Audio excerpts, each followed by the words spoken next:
শরীফ ওসমান হাদিকে গুলি করে সেদিন রাতেই বর্ডার ক্রস করে ফেলেছেন ফয়সাল করিম মাসুদ ওরফে দাউদ খান। এমন সংবাদে যখন সয়লাভ পুরো নেট দুনিয়ায়, তখন র্যাপিড অ্যাকশন ব্যাটালিয়ন র্যাব গতকাল রাতে চিরুনি অভিযানে দিলেন চাঞ্চল্যকর এক তথ্য। তারা জানায় হাদিকে হত্যা চেষ্টায় দুই আসামি এখনও দেশেই অবস্থান করছেন এবং তারা ফয়সালের এক সহযোগী কবিরকে গ্রেফতারও করেছেন। র্যাবের সেই চিরুনি অভিযানে আটকা পড়েছে সুব্রত বাইনের মেয়ে মাদার গ্যাং খ্যাত বিথি। সিনেমাটিক সেই অভিযানে কিভাবে দুর্দর্শ এসব অপরাধীদের ধরতে সক্ষম হল র্যাব, ওসমান হাদির বর্তমান শুটার ফয়সাল করিম মাসুদকে নিয়ে কী তথ্য দিল তার সহযোগী কবির, সেই সব নিয়েই আজকের এই আয়োজন। তাই পুরো ভিডিওটা দেখার অনুরোধ রইল। র্যাপিড অ্যাকশন ব্যাটালিয়নের গোয়েন্দা শাখার এক অভিযানে ওসমান হাদি হত্যা চেষ্টা মামলার মূল সন্দেহভাজন ফয়সালের ঘনিষ্ঠ সহযোগী কবির গ্রেফতার হয়েছেন। গোপন সংবাদের ভিত্তিতে র্যাবের একটি দল কবিরকে তার একটি আত্মগোপনস্থল থেকে আটক করা হয়েছে। সোমবার র্যাব সদর দপ্তর থেকে পাঠানো এক খুদে বার্তায় এ তথ্য জানানো হয়। এই গ্রেফতারের ফলে হাদি হত্যা চেষ্টা মামলার তদন্তে এখন বড় ধরনের অগ্রগতির সম্ভাবনা তৈরি হয়েছে। ধারণা করা হচ্ছে কবিরের কাছ থেকে পাওয়া সূত্র ধরে মামলাটির অন্যান্য শাখা ও সংশ্লিষ্টদের চিহ্নিত করতে সক্ষম হবে তদন্তকারীরা। কবিরকে মামলার তদন্তপ্রাপ্ত সংস্থা ডিবি পুলিশের কাছে অচিরেই হস্তান্তর করা হবে। কিন্তু প্রশ্ন হলো, হাদিকে হত্যা চেষ্টার পর কিভাবে এই অপরাধী চক্র এত দ্রুত আত্মগোপনে চলে যায় এবং কেন তাদের ধরতে রীতিমতো হিমশিম খেয়েছিল প্রশাসন? হাদিকে গুলি করার পর কোথায় পালালো তার সহযোগীরা? তার উত্তর জানতে গিয়ে বেরিয়ে আসছে আরও লোমহর্ষক তথ্য। ঢাকা ৮ আসনের সম্ভাব্য স্বতন্ত্র প্রার্থী ও ইনকিলাব মঞ্চের মুখপাত্র শরীফ ওসমান হাদিকে গুলি করার পর হত্যা চেষ্টা মামলায় প্রধান অভিযুক্ত ফয়সাল করিম মাসুদের ঘনিষ্ঠ সহযোগী কবির পালিয়ে যান। সোমবার ১৫ই ডিসেম্বর দিবাগত রাতে নারায়ণগঞ্জের ফতুল্লা থানাধীন পাগলা এলাকায় অভিযান চালিয়ে তাকে গ্রেফতার করা হয়। কিন্তু প্রশ্ন হলো, কোথায় লুকিয়েছিল হাদিকে গুলি করা এই আলমগীর, যাকে গত ৩ দিন ধরে তন্ন করে খুঁজেও কোথাও খুঁজে পাওয়া গেল না? কিভাবে এবং কোথা থেকে তাকে আটক করল র্যাব? সেই সিনেমাটিক কাহিনী চমকে দিবে আপনাকেও। গ্রেফতার কবির পটুয়াখালী সদরের টিটকাটা এলাকার মৃত মুজাফফরের ছেলে। বর্তমানে সে কেরানীগঞ্জের আশিনগর এলাকার বাসিন্দা।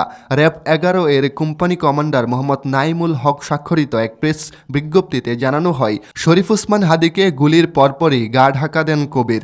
তিনি ফতুল্লায় এক স্বজনের বাসায় আশ্রয় নেন। সেখান থেকে র্যাব সদস্যরা তাকে গ্রেফতার করেন।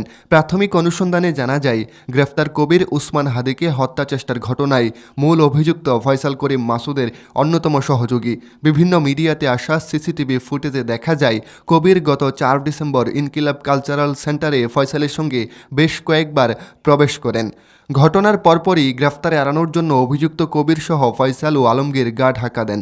কবিরের বিরুদ্ধে পরবর্তী আইনি কার্যক্রমের জন্য ডিএমপির ডিবিতে হস্তান্তর করা হয়েছে। প্রেস বিজ্ঞপ্তিতে র্যাব আরও জানায়, গত ১২ই ডিসেম্বর দুপুরে রাজধানীর পুরানা পল্টনের বক্স কালভার্ট রোডে বিজয়নগর এলাকায় ইনকিলাব মঞ্চের আহ্বায়ক ও ঢাকা ৮ আসনের সম্ভাব্য স্বতন্ত্র সংসদ সদস্য প্রার্থী শরীফ ওসমান হাদি একটি রিকশায় যাওয়ার সময় মোটর সাইকেলে করে আসা ২ জনের একজন তাকে লক্ষ্য করে গুলি করে পালিয়ে যায়।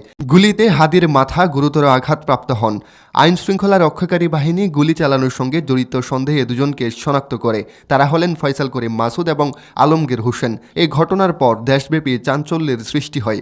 হাদির উপর হামলার ঘটনার সঙ্গে জড়িতদের গ্রেফতারের লক্ষ্যে র্যাব ১১ সঙ্গে গোয়েন্দা নজরদারি বৃদ্ধি করেছে।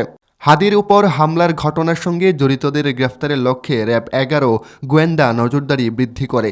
এই ধারাবাহিকতায় গোপন তথ্যের ভিত্তিতে র্যাব ১১ এর একটি টিম ১৫ই ডিসেম্বর রাতে ফতুল্লা থানাধীন পাগলা এলাকায় অভিযান পরিচালনা করে। এ সময় হাদি হত্যা চেষ্টাকারী ফয়সাল করিম ঘনিষ্ঠ সহযোগী কবিরকে গ্রেফতার করা হয়। শরীফ ওসমান হাদিকে কিলিং মিশনে নামা ফয়সাল করিম মাসুদ, আলমগীর এবং কবিরের সাথে কী যোগসূত্র রয়েছে? সুব্রত বাইনের মেয়ের কেন আটক করা হলো মাদার গ্যাং খ্যাত এই বিথিকে? সেটার উত্তর খুঁজতে গিয়ে বেরিয়ে এসেছে আরও চাঞ্চল্যকর তথ্য। শীর্ষস্থানীয় সন্ত্রাসী সুব্রত বাইনের কন্যা সিনথিয়া বিথিকে গ্রেফতার করেছে র্যাপিড অ্যাকশন ব্যাটালিয়ন র্যাব। সোমবার র্যাব ১১ এর একটি টিম কুমিল্লা থেকে তাকে গ্রেফতার করে। বাবার দীর্ঘ কারাবাসের সুযোগে অপরাধ জগতের নিয়ন্ত্রণ কার্যত তার হাতে থেকেই ছিল, ফলে আন্ডারওয়ার্ল্ডে তিনি গ্যাং মাদার হিসেবে পরিচিত পান। সংশ্লিষ্টদের মতে এই গ্রেফতার কেবল একটি সন্ত্রাসী পরিবারের সদস্যদের আইনের আওতায় আনার ঘটনা নয়, বরং এটি দেশের আন্ডারওয়ার্ল্ডে ক্ষমতার নিয়ন্ত্রণ, আন্তঃদেশীয় সন্ত্রাসী যোগসূত্র এবং সাম্প্রতিক রাজনৈতিক অস্থিরতার সঙ্গে অপরাধ জগতের সম্ভাব্য সম্পৃক্ততার জন্য গুরুত্বপূর্ণ। উচ্চ পর্যায়ের একাধিক কর্মকর্তা জানিয়েছেন, রাজধানী এবং সীমান্তবর্তী অঞ্চলে সক্রিয় সংঘবদ্ধ অপরাধ চক্র, বিদেশিদের সঙ্গে যোগাযোগ এবং প্রশিক্ষিত সন্ত্রাসী দলের সঙ্গে লেনদেন, এসব বিষয়ে বিস্তারিত তথ্য পাওয়া যেতে পারে তার কাছ থেকে। গ্রেফতারের পর তাকে ঢাকা মহানগর গোয়েন্দা পুলিশ ডিবি এর কাছে হস্তান্তরের প্রক্রিয়া চলছে। প্রাথমিকভাবে র্যাব তার নিয়ন্ত্রণে থাকা অস্ত্র ভান্ডার, কেলার টিম এবং আন্তর্জাতিক সন্ত্রাসী নেটওয়ার্ক সম্পর্কে তথ্য উদ্ধারের চেষ্টা করছে। বিশ্বস্ত সূত্রে জানা গেছে, সিনথিয়া বিথি সুব্রত বাইনের উত্তরাধিকারী হিসেবে পরিচিত ছিলেন না, বরং পিতার দীর্ঘ কারাবাসের সময়ে তিনি আন্ডারওয়ার্ল্ডে গ্যাং মাদার হিসেবেও পরিচিত পান। বাবার অনুপস্থিতিতে অত্যন্ত কৌশলে তিনি পুরো নেটওয়ার্কের নিয়ন্ত্রণ নিজের হাতে তুলে নেন।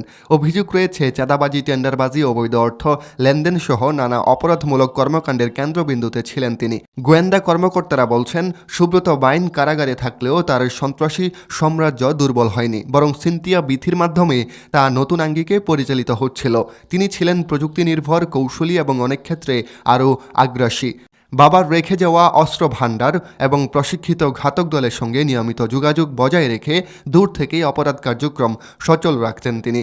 তদন্ত সংশ্লিষ্ট সূত্র জানায়, সিনথিয়া বিথির কর্মকাণ্ড দেশের গণ্ডিতে সীমাবদ্ধ ছিল না। তার বিরুদ্ধে ভারতের কিছু সন্ত্রাসী গোষ্ঠী ও অপরাধ চক্রের সঙ্গে গোপন যোগাযোগের তথ্য পেয়েছে গোয়েন্দা সংস্থাগুলো।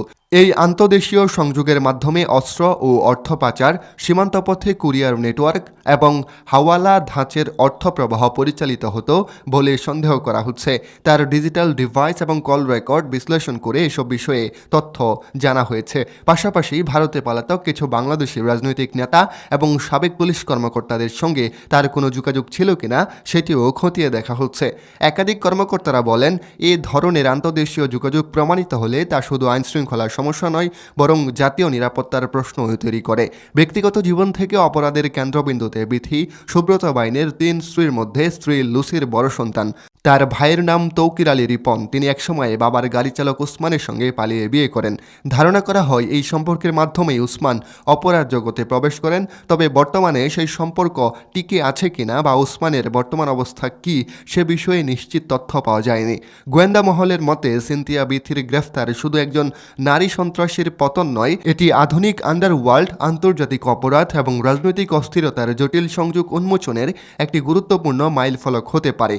তার জবানবন্দির ভিত্তিতে সামনে আরও গ্রেফতার এবং বড় ধরনের অভিযান আসতে পারে, এসব আভাসও দিয়েছেন সংশ্লিষ্ট কর্মকর্তারা।